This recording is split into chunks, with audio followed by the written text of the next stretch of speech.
Welcome to news 9 today news. ముందుగా headlines చూద్దాం. రాష్ట్ర శక్తి శాఖపై ముఖ్యమంత్రి రేవంత్ రెడ్డి ఉన్నత స్థాయి సమీక్ష నిర్వహించారు. ఈ సమావేశంలో మంత్రి వివేక్ వెంకటస్వామితో పాటు ఉన్నతాధికారులు పాల్గొన్నారు.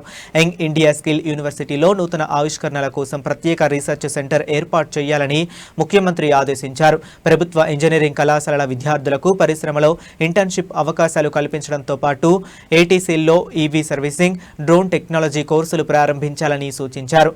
టామ్కామ్ను మరింత బలోపేతం చేసి పాస్పోర్ట్ నుంచి విదేశీ ఉద్యోగాల వరకు యువతకు పూర్తి సహకారం అందించేలా తీర్చిదిద్దాలని, స్కిల్ యూనివర్సిటీలో విదేశీ భాషల బోధన కోసం ప్రత్యేక విభాగం ఏర్పాటు చేయాలని డిమాండ్కు అనుగుణంగా నర్సింగ్ కళాశాలలకు అనుమతులు ఇవ్వాలని ముఖ్యమంత్రి రేవంత్ రెడ్డి ఆదేశించారు. న్యూఢిల్లీ పార్లమెంట్ ప్రాంగణంలో కేంద్ర దర్యాప్తు సంస్థలను రాజకీయ ప్రయోజనాల కోసం దుర్వినియోగం చేస్తున్నారనే ఆరోపణలపై కాంగ్రెస్ ఎంపీలు, ఇండియా కూటమి నేతలు ఆందోళన చేపట్టారు. ఈ నిరసనలో కాంగ్రెస్ ఎంపీ డాక్టర్ మల్లు రవి పాల్గొని అవినీతి కేసుల్లో కేంద్ర ప్రభుత్వం అనుసరిస్తుందని ఆరోపిస్తున్న ఎంపిక చేసిన విధానాన్ని ప్రశ్నించారు. చట్టం అందరికీ సమానంగా అమలవ్వాలని, జవాబుదారీతనం, పారదర్శకత, నిష్పాక్షిక దర్యాప్తు జరగాలని డిమాండ్ చేశారు. ప్రజాస్వామ్య సంస్థలు రాజకీయ జోక్యం లేకుండా స్వతంత్రంగా పనిచేయాలని, రాజ్యాంగ విలువలను పరిరక్షించుకోవటం ప్రతి ఒక్కరి బాధ్యత అని డాక్టర్ మల్లు రవి స్పష్టం చేశారు.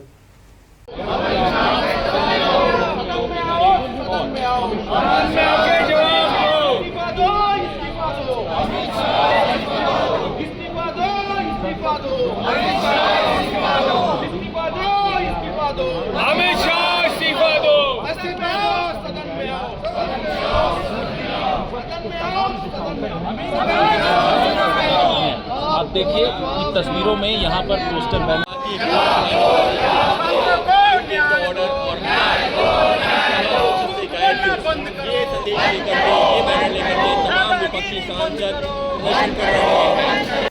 శ్రీకాకుళంలో వైఎస్ జగన్ పర్యటన సందర్భంగా మహిళా ఎస్ఐపై వైసీపీ నేతలు దాడి చేయడం అత్యంత దారుణమని మాజీ మహిళా కమిషన్ చైర్పర్సన్ వాసిరెడ్డి పద్మ తీవ్రంగా ఖండించారు.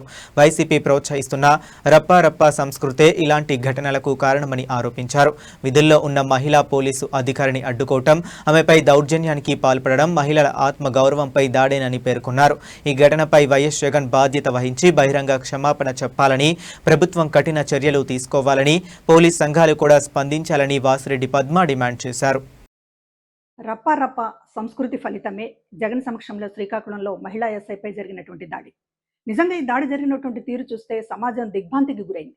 మొత్తం వైసీపీ నాయకులు ఒక మహిళా ఎస్ఐ స్థాయి అధికారిని రౌండప్ చేసి భుజాలు తాకుతూ, చేతులతో నెడుతూ, కాళ్లతో నెడుతూ ఆమెను హింసించినటువంటి తీరు చూస్తే ఒక పైశాచికత్వం కనపడలేదా ఈ వీడియో చూసినటువంటి ప్రజలందరికీ కూడా? అంటే తమకు అడ్డు వస్తే ఎవరినైనా సరే ఏదైనా చేస్తామనేటటువంటి ఆ ధోరణి ఇవాళ ఒక రప్పారప్ప సంస్కృతి అనేటటువంటిది ఎట్లా ఉంటుందనే దానికి ఇది ఒక ప్రత్యక్ష ఉదాహరణ.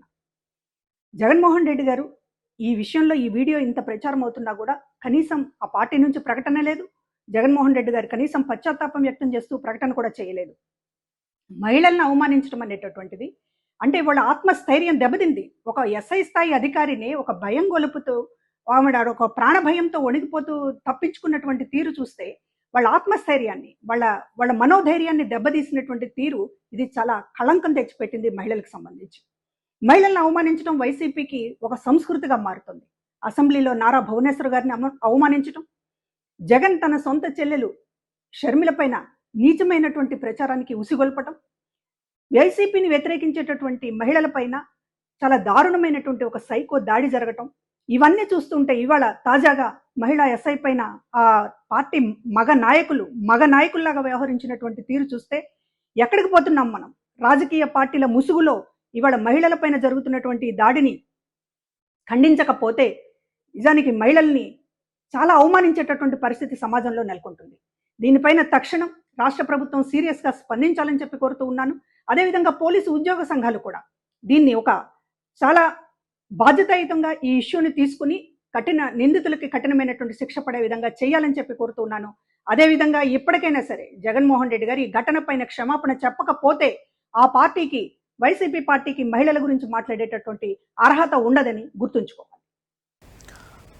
ప్రధాని పర్యటన నేపథ్యంలో విజయనగరం జిల్లా భోగాపురం ఎయిర్పోర్టులో భద్రతా ఏర్పాట్లను రాష్ట్ర హోంమంత్రి వంగలపూడి అనిత సమీక్షించారు. కమాండ్ కంట్రోల్ రూంలో పోలీసు ఉన్నతాధికారులతో సమావేశమైన మంత్రి భద్రత, ట్రాఫిక్, పార్కింగ్ ఏర్పాట్లపై అధికారులకు కీలక ఆదేశాలు జారీ చేశారు. ప్రధాని పర్యటన సందర్భంగా ఎలాంటి ట్రాఫిక్ సమస్యలు తలెత్తకుండా ముందస్తు చర్యలు చేపట్టాలని, అన్ని శాఖల సమన్వయంతో పనిచేసి పర్యటనను విజయవంతం చేయాలని సూచించారు. ప్రజలకు ఎలాంటి అసౌకర్యం కలగకుండా అన్ని ఏర్పాట్లు పూర్తి చేయాలని ఆదేశించారు. హోంమంత్రి సీసీ కెమెరాల పర్యవేక్షణ వ్యవస్థను కూడా పరిశీలించారు. కడప జిల్లాలో మాజీ ముఖ్యమంత్రి వైసీపీ అధ్యక్షుడు వైఎస్ జగన్మోహన్ రెడ్డి పర్యటన కొనసాగుతుంది. బెంగళూరు నుంచి ప్రత్యేక విమానంలో పులివెందుల బాకరాపురం ఎయిర్ స్ట్రిప్కు చేరుకున్న జగన్ అక్కడి నుంచి రోడ్డు మార్గంలో కాన్వాయ్లో బయలుదేరి అనారోగ్యంతో మృతి చెందిన వైఎస్ ఆనందరెడ్డి నివాసానికి వెళ్లారు. ఆయన పార్థివ దేహానికి పూలమాల వేసి నివాళులు అర్పించి కుటుంబ సభ్యులను పరామర్శించారు. ఈ సందర్భంగా దారి పొడవునా పెద్ద సంఖ్యలో తరలివచ్చిన పార్టీ కార్యకర్తలు, అభిమానులను జగన్ అభివాదం చేస్తూ పలువురితో సెల్ఫీలు దిగారు. మెగా డిఎస్సీలో అక్రమాలు జరిగాయంటూ సిబిఐ విచారణ చేపట్టాలని కోరుతూ వైఎస్ఆర్ జిల్లా కలెక్టర్కు వైసీపీ నాయకులు వినతిపత్రం సమర్పించారు. డిఎస్సీ అక్రమాలపై ప్రభుత్వం ఎందుకు మౌనం పాటిస్తుందోనని వైసీపీ నేతలు రవీంద్రనాథ్ రెడ్డి, రాచమల్లు ప్రసాద్ రెడ్డి ప్రశ్నించారు. ప్రశ్నాపత్రాల లీకేజ్, అవుట్ సోర్సింగ్ ఉద్యోగితో ప్రశ్నాపత్రాల అప్లోడ్, స్పోర్ట్స్ కోటాలో నిబంధనల ఉల్లంఘన వంటి అంశాలపై పూర్తిస్థాయి సిబిఐ దర్యాప్తు జరిపించాలని డిమాండ్ చేశారు. డబ్బులు ఇచ్చిన వారికే ఉద్యోగాలు వచ్చాయని ఆరోపిస్తూ డిఎస్సీని పూర్తిగా రద్దు చేసి పారదర్శకంగా మళ్లీ నిర్వహించాలని కోరారు. నిరుద్యోగ యువతకు న్యాయం జరిగే వరకు తమ పోరాటం కొనసాగుతుందని వైసీపీ నేతలు స్పష్టం చేశారు. ఖచ్చితంగా వైఎస్ఆర్ కాంగ్రెస్ పార్టీ డిమాండ్ చేస్తోంది. సో తప్పకుండా ఇవన్నీ కూడా ఏదైతే మెగా డిఎస్సి జరిగిందో దాన్ని రద్దు చేయాల్సిన అవసరం తప్పకుండా ఉంది. కొత్తగా మెగా డిఎస్సి జరపాల్సిన అవసరం తప్పకుండా ఉంది. అది కూడా కేంద్ర ప్రభుత్వం ఆధ్వర్యంలో నిన్న పార్లమెంట్లో బిల్లు పాస్ చేసిన దాంట్లో ఉన్న విధంగా వాళ్ళ ఆధ్వర్యంలో జరపాల్సిన అవసరం తప్పకుండా ఉంది. సో అట్లా జరిపి ఎంతమందికి అయితే ఇప్పుడు 16,000 ఉద్యోగాలకే నోటిఫికేషన్ ఇవ్వడం జరిగింది. వీళ్ళు ఎలక్షన్స్లో మేనిఫెస్టోలో మెగా డిఎస్సి అని చెప్పేసి అనౌన్స్ చేయడం జరిగింది. దాదాపు 50,000 ఉద్యోగాలు, టీచర్ ఉద్యోగాలు ఉన్నాయి. అవన్నీ కూడా పూర్తి చేస్తాము అని చెప్పేసి చెప్పిన పరిస్థితి అన్నమాట ఎలక్షన్స్లో.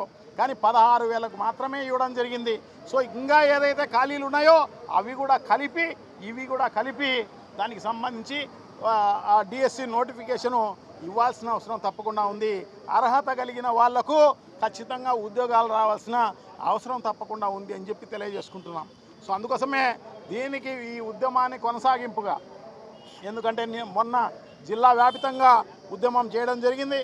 సో ఇప్పుడు నియోజకవర్గ స్థాయిలో ఉద్యమం చేసే కార్యక్రమం వైఎస్ఆర్ కాంగ్రెస్ పార్టీ చేపడుతోందని చెప్పేసి తెలియజేసుకుంటున్నాం అన్నమాట.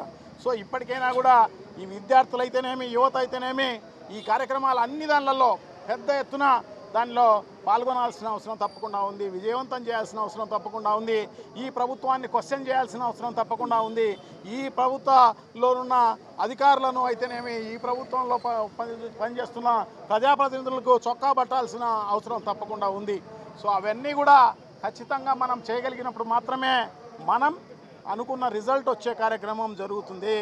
ఏదైతే మనం నిరుద్యోగులకు ఉద్యోగాలు ఇవ్వాలా అని చెప్పేసి చెప్పడం జరిగిందో అవన్నీ కూడా ఖచ్చితంగా జరగాలి అంటే ప్రజల్లో చైతన్యం రావాల్సిన అవసరం ఉంది. విద్యార్థుల్లో చైతన్యం రావాల్సిన అవసరం ఉంది. యువకుల్లో చైతన్యం రావాల్సిన అవసరం తప్పకుండా ఉంది అని చెప్పేసి తెలియజేసుకుంటూ, సో నియోజకవర్గ స్థాయిలో రిలే నిరాహార దీక్షలు అయితేనేమి, తర్వాత మిగతా అవేర్నెస్ క్రియేట్ చేయడం అయితేనేమి, దాని తర్వాత ర్యాలీలు అయితేనేమి, ఇవన్నీ కూడా కొనసాగింపుగా జరిగే కార్యక్రమాలు జరుగుతున్నాయి.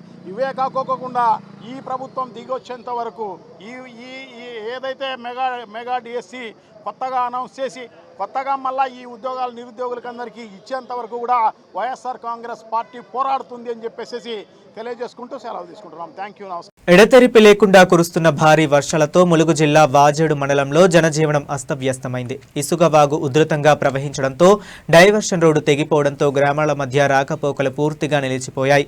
దీంతో ప్రజలు నాటు పడవలనే ఆశ్రయించి ప్రయాణాలు కొనసాగిస్తున్నారు. ఇదే సమయంలో గోదావరి నదిలో నీటి మట్టం క్రమంగా పెరుగుతుండటంతో లోతట్టు ప్రాంతాల ప్రజలు ప్రజల్లో ఆందోళన నెలకొంది.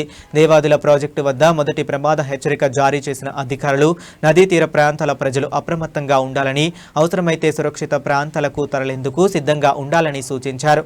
అలాగే వరద నీటిలోకి వెళ్లొద్దని, చేపల వేట, అనవసర ప్రయాణాలు, సెల్ఫీల వంటి ప్రమాదకర చర్యలకు దూరంగా ఉండాలని హెచ్చరిస్తూ పరిస్థితిని ఎప్పటికప్పుడు పర్యవేక్షిస్తున్నట్లు తెలిపారు.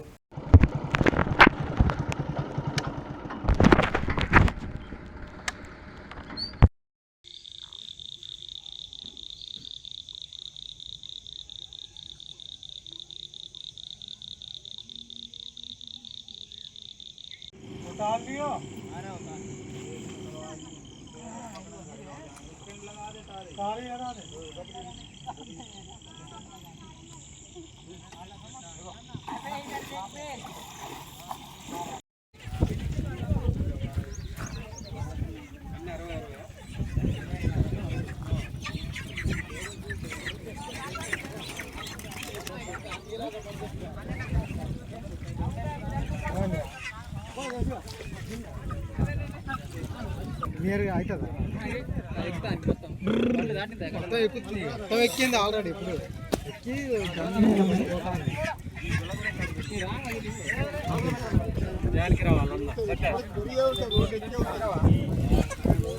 ఎప్పుడే కావాలి.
ప్రధానమంత్రి నరేంద్ర మోదీ భోగాపురం పర్యటన నేపథ్యంలో విజయనగరం జిల్లా భీమిలి సమీపంలోని తగరపు వలసలో ఏర్పాట్లను రాష్ట్ర మంత్రులు అచ్చెన్నాయుడు, కందుల దుర్గేష్, బీసీ జనార్దన్ రెడ్డి క్షేత్రస్థాయిలో పరిశీలించారు. ఫుడ్ కమిటీతో కలిసి ఫుడ్ పాయింట్లు, భోజన పంపిణీ ఏర్పాట్లు, పార్కింగ్, ట్రాఫిక్ నిర్వహణ, రోడ్ల నిర్మాణ పనులను సమీక్షించారు. సభకు వచ్చే ప్రజలకు ఎలాంటి అసౌకర్యం కలగకుండా ఆహార పంపిణీతో పాటు ట్రాఫిక్ నియంత్రణపై ప్రత్యేక దృష్టి సారించాలని అధికారులకు ఆదేశాలు జారీ చేశారు.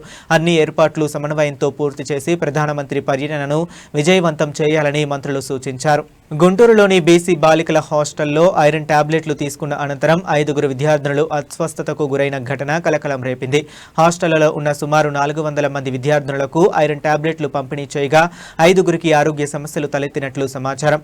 3 జ్వరం, మరో 2 కడుపు నొప్పి రావడంతో అధికారులు వారిని వెంటనే గుంటూరు ప్రభుత్వ హాస్పిటల్కు తరలించారు. ప్రస్తుతం విద్యార్థినులకు చికిత్స అందుతున్నట్లు, వారి ఆరోగ్య పరిస్థితి నిలకడగా ఉన్నట్లు తెలుస్తుంది.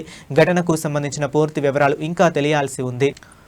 శ్రీకాకుళం జిల్లాలో వైఎస్ జగన్ పర్యటన సందర్భంగా మహిళా ఎస్ఐపై దాడి కేసులో తనపై నమోదైన కేసులు రాజకీయ కక్ష సాధింపులో భాగమేనని ఆముదాల వలస వైఎస్ఆర్సీపీ సమన్వయకర్త చింతాడ రవికుమార్ ఆరోపించారు.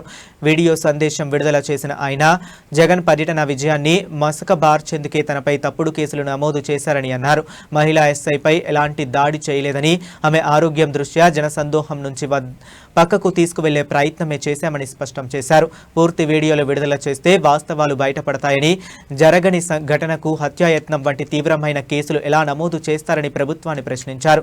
పోలీసు వ్యవస్థను రాజకీయ ప్రయోజనాలకు వినియోగిస్తున్నారని ఆరోపించిన రవికుమార్ తప్పుడు కేసులకు భయపడేది లేదని, జగన్ కోసం తమ పోరాటం కొనసాగుతుందని స్పష్టం చేశారు. తెలంగాణలో అత్యంత వైభవంగా నిర్వహించే ఆషాఢ బోనాల ఉత్సవాలకు హైదరాబాద్ పాత బస్తీ సిద్ధమైంది. లాల్ దర్వాజా సింహవాహిని శ్రీ మహంకాళి అమ్మవారి 118వ వార్షికోత్సవాలు నేటి నుంచి ఘనంగా ప్రారంభమయ్యాయి. ఈ సందర్భంగా ఆలయాన్ని విద్యుత్ దీపాలు, రంగురంగుల అలంకరణలతో సుందరంగా తీర్చిదిద్దారు. అమ్మవారికి ప్రత్యేక అభిషేకాలు, పూజల అనంతరం శిఖర పూజ, ధ్వజారోహణ కార్యక్రమాలతో ఉత్సవాలకు శ్రీకారం చుట్టారు. ఈ కార్యక్రమాలలో నగర police commissioner CV Anand, GHMC zonal commissioner Satyanarayana ముఖ్య అతిథులుగా పాల్గొన్నారు. రాష్ట్రంలో అత్యంత ప్రతిష్టాత్మకంగా జరిగే బోనాల పండుగను అన్ని శాఖల సమన్వయంతో ప్రశాంతంగా నిర్వహిస్తామని అధికారులు తెలిపారు. ఈ కార్యక్రమంలో సౌత్ జోన్ డీసీపీ కారే కిరణ్ ప్రభాకర్తో పాటు ఆలయ కమిటీ ప్రతినిధులు పాల్గొన్నారు.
One second.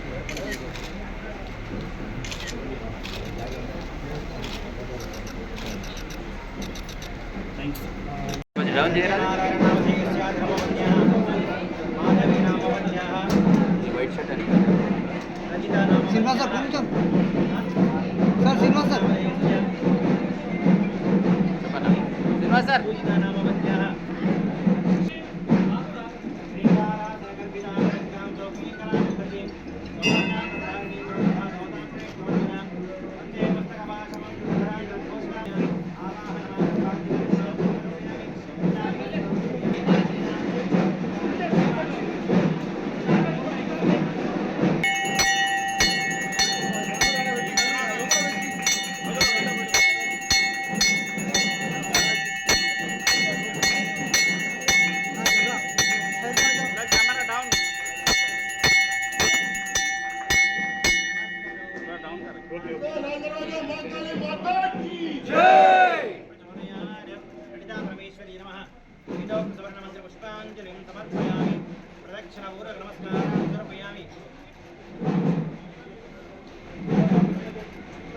బాబు స్వామి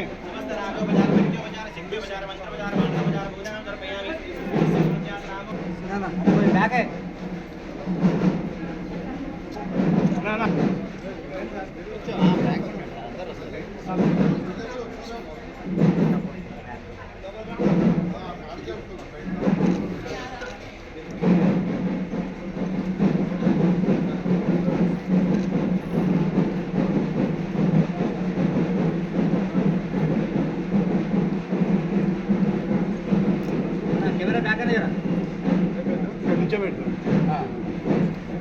ప్రైవేట్ ట్రావెల్స్ రంగం తీవ్ర సంక్షోభాన్ని ఎదుర్కొంటుందని all India bus permit owners association నేతలు ఆవేదన వ్యక్తం చేశారు. అనంతపురం జిల్లా తాడిపత్రిలో మాట్లాడిన మాజీ municipal chairman bus permit owner మాట్లాడుతూ తమ కుటుంబం తరతరాలుగా బస్సు రవాణా వ్యాపారంలో ఉందని తెలిపారు. ప్రస్తుతం కొన్ని ట్రావెల్స్ సంస్థలు అత్యంత తక్కువ ధరలకు టికెట్లు విక్రయించడం వల్ల ఇతర ఆపరేటర్లు తీవ్రంగా నష్టపోతున్నారని అన్నారు.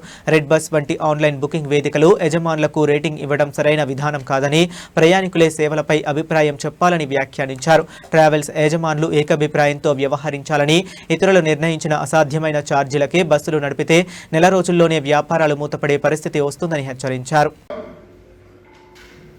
ఈరోజు నా సబ్జెక్ట్ వచ్చి ఆల్ ఇండియా పర్మిట్ బస్ ఓనర్ల గురించి.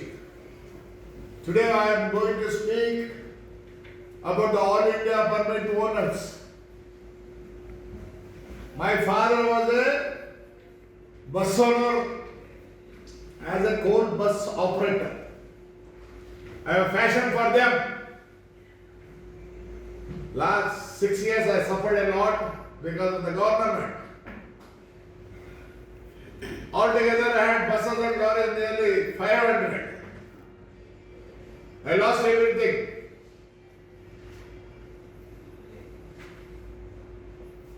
A bus owner had a lot of respect. Everybody used to have in the olden days a theatre, a lodge, and a buses. You know, we never had chairs in our office. We used to have wide bedsheets with all cotton mattresses. We have seen that. All the drivers and cleaners or conductors, if they were on leave, they used to come sit here outside. Today you are running for a driver and a cleaner. You feel that you are a bus owner? Everybody has come. In Poduttur, Pulivendala and Kadapa especially, all the today bus owners are cleaners or drivers. Let them come. I don't say it's not that anybody can come. No values. Only simply coming, going to the financial, getting the vehicle.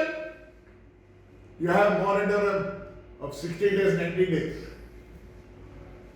You know, when first Volvo came, we should take not 33, it was 33 lakhs. Sharma is not there. He is the man who called me and you had to buy ready, you had to buy a Volvo. But at that time it was 33, single lakhs. Yes. We made lot of money. Afterwards we used to take lot of loan. The loan was more than 120, 125. If it is 50 lakhs, we should take 70 lakhs. Lot of people with that money, they have purchased lands in Hyderabad. All the old bus owners, they have bought the land with the financing money only. Today they are doing well. The old people, not the new dirty fellows have come.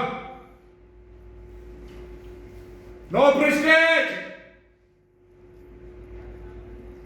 Simply coming, taking buses, putting on the road. And you are giving the, to whom? Contract. But, you know, there are a lot of bus operators who have given on lease or I don't know what it is. It's a lease basis, no. Kilometer basis, you have a Flex bus, Jingi bus, Intercity Smart bus, Yo-Yo bus, I think so. In Hyderabad, these gentlemen, Vikram Travels, Jagan Travels, Samavi Travels, STA, Sri Anjan Travels, KVR Travels, Varun Travels. Yeah. It's not a problem to become a owner. You are creating problems to us. I am requesting you all. You want to give to the Flexbus or Gigibus, you give. You don't. Kakinada జిల్లా జగ్గంపేట నియోజకవర్గంలో రాష్ట్ర జలవనరుల శాఖ మంత్రి నిమ్మల రామానాయుడు సాగునీటి ప్రాజెక్టుల పనులను పరిశీలించారు. జగ్గంపేట ఎమ్మెల్యే జ్యోతుల నెహ్రూ, ప్రత్తిపాడు ఎమ్మెల్యే వరపుల సత్యప్రభతో కలిసి కిర్లంపూడి మండలం కృష్ణవరం వద్ద పోలవరం ఎడమ కాలువ పనులను, రామవరం సమీపంలోని పురుషోత్తపట్నం ఎత్తిపోతల పథకం స్టేజ్ 2 పంపింగ్ స్టేషన్ను సందర్శించి అధికారులతో సమీక్ష నిర్వహించారు. సూపర్ ఎల్నినో పరిస్థితులలో ఏలేరు ఆయకట్టు, ఈస్ట్ డెల్టా రైతాంగాన్ని కాపాడటమే ప్రభుత్వ ప్రధాన లక్ష్యమని మంత్రి తెలిపారు. ముఖ్యమంత్రి చంద్రబాబు నాయుడు, ఉప ముఖ్యమంత్రి పవన్ కళ్యాణ్ ఆదేశాల మేరకు క్షేత్రస్థాయిలో పరిస్థితులను పరిశీలిస్తూ అత్యవసర చర్యలు చేపడుతున్నామని చెప్పారు. ప్రతి నీటి చుక్కను పొదుపుగా వినియోగించాలని, రైతులు తప్పనిసరిగా పంటల బీమా చేయించుకోవాలని సూచించిన మంత్రి సాగునీరు చివరి ఆయకట్టు వరకు చేరేలా అన్ని శాఖలు సమన్వయంతో పనిచేయాలని అధికారులను ఆదేశించారు.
కూడా ముందుగా నమస్కారాలు తెలియజేసుకుంటూ, మన గోదావరి డెల్టాకు సంబంధించి ఈస్ట్ డెల్టా, అదేవిధంగా మన ఏలేరు రిజర్వాయర్కి సంబంధించినటువంటి ఆయకట్టుకి సూపర్ ఎల్నినో దృష్ట్యా సాగునీటి ఉన్నటువంటి ఇబ్బందుల్ని దృష్టిలో పెట్టుకుని రైతాంగాన్ని సేవ్ చేయాలి, ఏ రకంగా ఆదుకోగలుగుతామో అన్ని మార్గాలను కూడా మనం ఆచరణలోకి తీసుకుని వ్యవసాయాన్ని ముందుకు తీసుకెళ్లాలని గౌరవ ముఖ్యమంత్రి చంద్రబాబు నాయుడు గారు, ఉప ముఖ్యమంత్రి వర్యులు పవన్ కళ్యాణ్ గారి యొక్క ఆదేశాల ప్రకారం ఏదైతే యొక్క ఏలేరు రిజర్వాయర్కి సంబంధించి నీళ్ళు ఇచ్చే పరిస్థితి లేకపోయినప్పటికీ కూడా ఉన్న నీటి వనరులనే సద్వినియోగం చేసుకుంటూ 1000 క్యూసెక్కులు ఏదైతే యొక్క ఏలేరు రిజర్వాయర్కి ఇవ్వాలనుకుంటూ ఉన్నామో ఆ నీటి మట్టాలన్నింటినీ కూడా ఎక్కడికక్కడ ఇన్స్పెక్షన్ చేస్తూ కెనాల్స్ని, డ్రైన్స్ని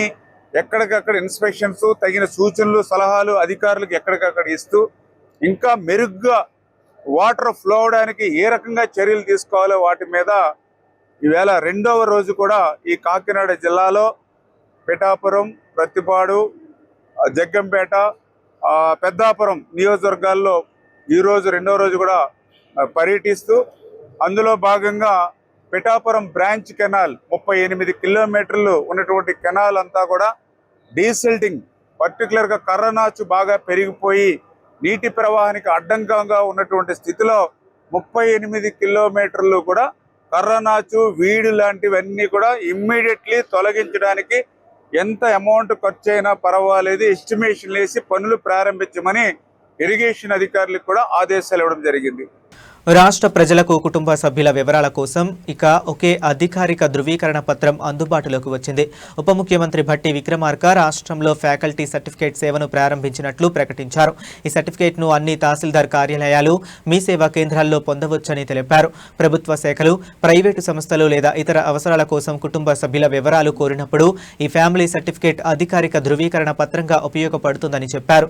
ప్రజలకు సేవలను మరింత సులభతరం, పారదర్శకంగా అందించాలనే లక్ష్యంతో ఈ ఈ విధానాన్ని తీసుకువచ్చామని భట్టి విక్రమార్క వెల్లడించారు. ఈ కార్యక్రమంలో మంత్రి పొన్నం ప్రభాకర్తో పాటు పలువురు ప్రజాప్రతినిధులు, అధికారులు పాల్గొన్నారు. మాసప్ ట్యాంక్లోని రాష్ట్ర మత్స్యశాఖ ప్రధాన కార్యాలయాన్ని రాష్ట్ర పశుసంవర్ధక, పాడి పరిశ్రామిక అభివృద్ధి, మత్స్య, యువజన సర్వీసులు అండ్ క్రీడల శాఖ మంత్రి వాకిటి శ్రీహరి తొలిసారిగా సందర్శించారు. ఈ సందర్భంగా మత్స్యశాఖ ఆధ్వర్యంలో నిర్వహిస్తున్న ఫిష్ క్యాంటీన్ను పరిశీలించి మంత్రి నిర్వహణ, పరిశుభ్రత, ఆహార నాణ్యతపై అధికారులతో సమీక్ష నిర్వహించారు.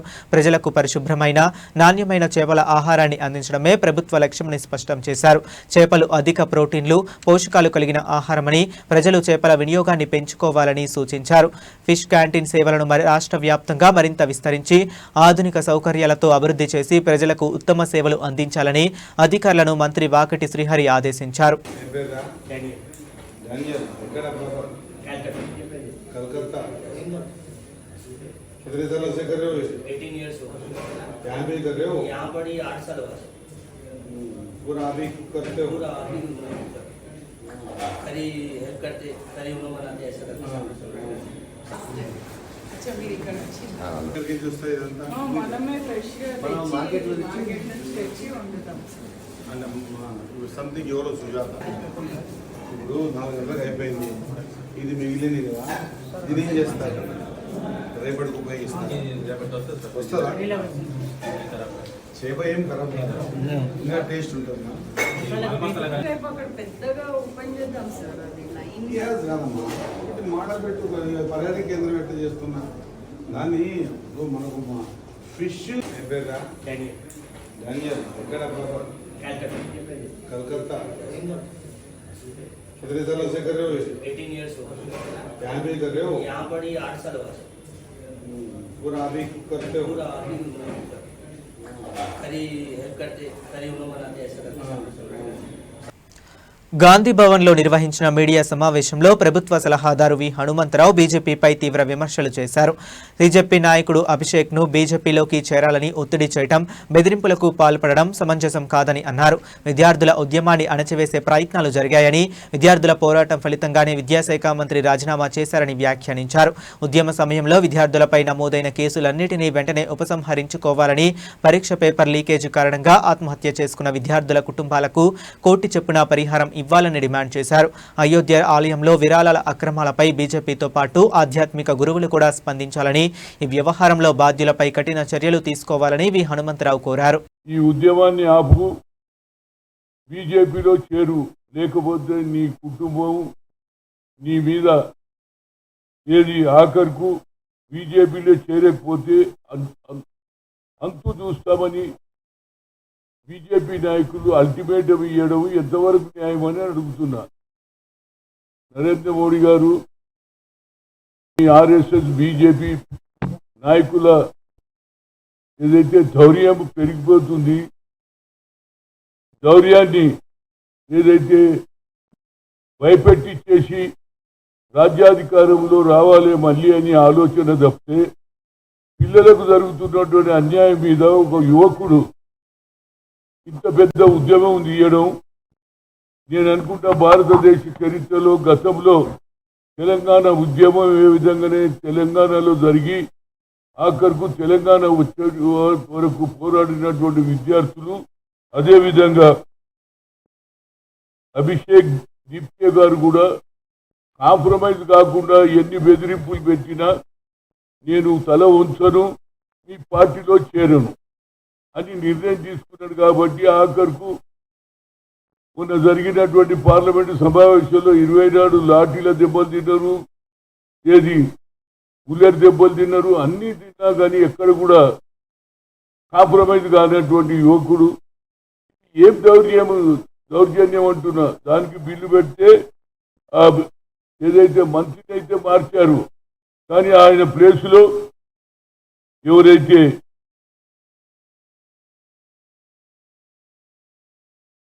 జోషి గారిని పెట్టారు, ఆయన మీద కూడా ఒక అలిగేషన్ ఉంది. గతంలో ఒక రేప్ జరిగితే రేప్ చేసిన వాళ్ళ తరఫుకెళ్ళి మాట్లాడిందనేది ఒక యావత్ భారతదేశంలో చర్చ జరిగేటప్పుడు ఒక విద్యామంత్రి, హెచ్ఆర్డి మినిస్టర్ యావత్ భారతదేశంలో ఒక దిక్సూచి, ఆయన క్యారెక్టర్ కూడా బాగుండాలి కదండి. దాని మీద నిన్న బిల్లు పాస్ చేశారు. నా ఉద్దేశం ఏమిటంటే ఒక్క మాట చెప్తున్నా, ఈ బెదిరింపులు ఈ భయపెట్టించేది తక్కువ చేయండి. ఎన్ని రోజులు పెట్టిస్తారు? హోమ్ మినిస్టర్ అమిత్ షా ఆలోచన ఇంప్లిమెంట్ అవుతుంది. ఇప్పుడు మళ్ళీ కొత్త డ్రామా, పోలీసు వాళ్ళు ఇప్పుడు అన్ని ఏం చెప్తున్నారు, ఇంతమంది పోలీసు వాళ్ళు దెబ్బలు తిన్నారు, ఇంతమంది కాలు ఇరిగింది, చెయ్యి ఇరిగింది అని మళ్ళీ కొత్త నాటకము. అసలు మీరు ఏదైతే ఒప్పందం ఏం జరిగింది, అన్ని కేసులు విత్డ్రా చేస్తాం. వాళ్ళ డిమాండ్ కూడా ఒకటి ఉన్నది, కేసులే కాక చనిపోయినటువంటి 21 మందికి 1 crore వాళ్ళకు సాయం చేయాలని రాహుల్ గాంధీ గారు కూడా అందరూ కూడా పార్లమెంట్లో మాట్లాడారు. అందరూ మాట్లాడినాక కూడా బెదిరింపులేంతోనే అడుగుతున్నా, భయపెట్టించేసి రాజకీయాలల్లో ప్రజల ఏదైతే విశ్వాసాన్ని ముందుకోవాలి తప్పితే బెదిరించి పార్టీలో చేర్చడం, ముఖ్యంగా ఏదైతే ఆర్ఎస్ఎస్ ఉన్నది, విశ్వ హిందూ పరిషత్ ఉన్నది, వీళ్ళ ఆలోచన ఏమిటో నాకు అర్థమైతే లేదు. ఎంతసేపటికి హిందూ హిందూ హిందూ అంటున్నారు. మరి హిందువుల మీద హిందూ దేశం కావాలని మీ ఆలోచన ఉన్నప్పటికీ ఇవాళ అయోధ్యలో రాముని గుడి కట్టిస్తే దాని మీద కోట్ల రూపాయలు తినేశారు. దాని మీద ఒక్క నాయకుడు మాట్లాడాడు, ప్రధానమంత్రి మాట్లాడాడు, అమిత్ షా మాట్లాడాడు. ఆఖరికి వస్తే ఆర్ఎస్ఎస్ వాళ్ళు దాన్ని రాష్ట్ర ప్రభుత్వం ద్వారా ఇన్వెస్టిగేషన్ చేస్తుంది, కానీ దాని మీద మాకు నమ్మకం లేదు. సీట్ ఎవరి అండర్లు ఉంటుంది? రాష్ట్ర ముఖ్యమంత్రి అండర్లు ఉంటుంది. కాబట్టి తప్పనిసరిగా ఇది నిన్న పార్లమెంట్లో కూడా మహిళలు కూడా ఈ జరుగుతున్నటువంటి దాని మీద పార్లమెంట్ ముందు కూడా ధర్నా కూడా చేయడం జరిగింది. కనుక నా ఉద్దేశంలో ఇలాంటి ఆలోచన, అయోధ్యలోనే రాముడు ఉన్నాడని ఓట్లు తన్నుకున్నారు, ఆఖరికి అయోధ్యలో రాముని కూడా అన్యాయం చేస్తున్నారు. కనుక దీన్ని తప్పనిసరిగా ఇది అయిపోయింది, ఎగ్జామ్ది అయిపోయింది. కానీ పిల్లల మీద కేసులు పెట్టి వాళ్ళని ఇబ్బంది పెడితే మాత్రం తప్పనిసరిగా విద్యార్థులే మళ్ళా తిరగబడతారు. దానివల్ల మా మద్దతు కూడా ఉంటుంది. ఎందుకంటే విద్యార్థులు విశ్వాసంగా మాకు జరిగిన అన్యాయాన్ని అడిగే హక్కు బాబాసాహెబ్ అంబేద్కర్ ఇచ్చాడు. కాబట్టి ఆ హక్కుతోటి ఆయన పోట్లాడుతున్నారు. అదేవిధంగా ఇవాళ స్వాములతో ఒక మీటింగ్ అయింది. స్వాములు ఏమంటున్నారంటే ఎవరు కూడా మా ధర్మంలో ఇంటర్ఫియర్ కావద్దు అంటున్నారు. నేను స్వాములని అడుగుతున్నా, అయ్యా పెద్ద పెద్ద పీఠాపతులు అడుగుతున్నారు, చిన్న జిఎల్ స్వామిని అడుగుతున్నా, ఒక్కరు మాట్లాడలేమురా బాబు? అయోధ్యలో ఇన్ని కోట్ల రూపాయలు బంగారము ఉండి దోచుకుంటే ఒక్క స్వాముల వారు పీఠాధిపతులు ఎందుకు మాట్లాడారు నాకు అర్థం కాదు. ప్రవచనాలు చేయడమేనా? మా దాంట్లో ఎవరు ఇంటర్ఫెరెన్స్ కావద్దని మీటింగ్ పెట్టుకున్నారు తిరుపతిలో. నేను నిజంగానే మంచిదే, కానీ స్వాముల వారు మీరు దీని మీద కూడా ఆలోచన చేయాలి. అదే తిరుపతిలో ఉండి లెక్క అవుతుంది. ప్రతిసారి ఉండి తెల్లారి లెక్క పెట్టి 4,70,00,000 ప్రజలకు చెప్తారు, పేపర్లు ఇస్తారు. అక్కడ లేనేది ఉండి లెక్క ఏమైపోయింది, బంగారం లెక్క ఏమైపోయింది, దోచుకున్నారు, రియల్ ఎస్టేట్ బిజినెస్ చేస్తున్నారు. అక్కడ ఉన్నటువంటి ఎవరైతే కర్తలు ఉన్నారో, ఎవరైతే దానికి ఇన్ఛార్జీలు ఉన్నారో వాళ్ళందరూ మోసం చేసి వాళ్ళు దోచుకున్నారు. కాబట్టి దీని మీద కూడా చర్చ జరగాలి. చర్చ కాదు, ఎవరైతే అందులో నాయకులు ఉన్నారో, ఎవరైతే అందులో ఏది ధర్మకర్తలు ఉన్నారో వాళ్ళ మీద యాక్షన్ తీసుకోవాలి. ఆ డబ్బుతో ఇవాళ తిరుపతిలో వచ్చిన ప్రతి డబ్బు కూడా ప్రజలకు ఉపయోగపడుతుంది. హాస్పిటల్ పెడతారు, స్కూల్ పెడతారు, అదేవిధంగా కొత్త కొత్త ఏది ప్రవచనాలు చేయడానికి పిల్లలకు చదువు చెప్తారు. ఇవన్నీ జరుగుతున్నాయి, అక్కడ ఏం జరుగుతలేదు. కాబట్టి దాని మీద అదేవిధంగా మరొకసారి అభిషేక్ దీప్కేను కూడా బెదిరించడం ఇది మానుకోండి. వాళ్ళు ఇంకోటి కూడా చెప్తున్నారు, మాకు ఇచ్చిన హామీలన్నీ నిలబెట్టకపోతే మీది నుంచి భయపెట్టినవేంది, మీది పెద్ద పార్టీరా బాబు. ఆయన దేశానికి ప్రధానమంత్రి, హోమ్ మినిస్టర్, ఈ బెదిరించే కార్యక్రమాలు ఎవడు భయపడరా బాబు. ఆ రోజులు పోయినాయి. 30-40 ఏళ్ల కింద ప్రతి యువకుడు భయపడేది. వాళ్ళందరూ చదువుకున్నారు. గొడ్లు కాసేటోడు, బర్లు కాసేటోడు కూడా నేను చదువుకుంటా అంటున్నాడు. కనుక తప్పనిసరిగా దీని మీద న్యాయం జరగాలి. పిల్లలకు ఇక ముందు కూడా ఒక్క లీకేజ్ ఏదైతే ఆ పార్లమెంట్ లో బిల్లు పెట్టిన ప్రకారంగా ఫాస్ట్ ట్రాక్ కోర్టు తప్పనిసరిగా జరగాలి. నిర్ణయం అనేది తొందరగా చేయాలి. ఏళ్ల తరబడి నిర్ణయం చేస్తే దాని వాల్యూ లేదు, ఎవడు భయపడేటోడో లేడు. అదేవిధంగా ఇవాళ మా ముఖ్యమంత్రి గారు కూడా తప్పనిసరిగా ఇవాళ యాంటీ కరప్షన్ మీద ఎంతో మంది ఆఫీసర్లు డబ్బులు సంపాదిస్తే వాళ్ళందరూ బండారం బయట పెడుతున్నారు. అదేవిధంగా పక్క రాష్ట్రమైనటువంటి తమిళనాడులో కూడా వాళ్ళు కూడా అదే పద్ధతి పెట్టిర్రు. అవినీతి తొలగించాలి, ప్రజలకు న్యాయం చేయాలనే ఆలోచన అన్నిటికంటే ముఖ్యంగా తప్పనిసరిగా అయోధ్య దాని మీద ఇప్పటి వరకు పేపర్ లీకేజ్ అయింది. అయోధ్య ఉద్యమాన్ని కూడా ముందుకు తీసుకుపోవాలని తప్పనిసరిగా న్యాయం జరిగే వరకు పోరాటం కొనసాగిస్తాం. ఇవి ఇప్పటి వరకు ఉన్న అప్డేట్స్. మరిన్ని అప్డేట్స్ కోసం కీప్ వాచింగ్.